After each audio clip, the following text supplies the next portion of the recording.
পৃথিবীর অন্যতম দামি ও ভয়ঙ্কর যুদ্ধবিমান। এই বিমানের দাম শুনলে চমকে যাবেন।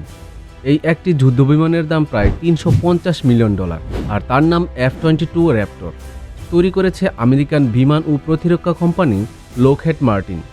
এটি শুধু দামি নয়, অত্যন্ত ভয়ঙ্কর স্টেলথ ফাইটার জেট। এই যুদ্ধবিমান রাডারে ধরা পড়ে না এবং সুপার ক্রুজ ক্ষমতা সম্পন্ন। সুপারসনিক গতিতে দীর্ঘ সময় ধরে আকাশে উঠতে পারে। F-22 র্যাপটর যুদ্ধবিমান শত্রুর চোখে অদৃশ্য হয়ে আঘাত হানতে পারে। নির্ভুল অস্ত্রশস্ত্র এটিকে বিশ্বের অন্যতম শক্তিশালী যুদ্ধবিমান বানিয়েছে। পাইলট ককপিটে বসে চারপাশে পুরো যুদ্ধক্ষেত্র ডিজিটাল স্ক্রিনে দেখতে পারে, আর বিমানটির কম্পিউটার প্রতি সেকেন্ডে 10 মিলিয়ন হিসাব করতে সক্ষম। এই বিমানের দাম এত বেশি হওয়ায় মাত্র 195টি বিমান তৈরি করেছে আমেরিকা। বাংলাদেশে কি কখনো এমন একটি বিমান দেখার সুযোগ আসবে? কমেন্টস করে জানান, লাইক দিন আর আমাদের চ্যানেলটি সাবস্ক্রাইব করতে ভুলবেন না।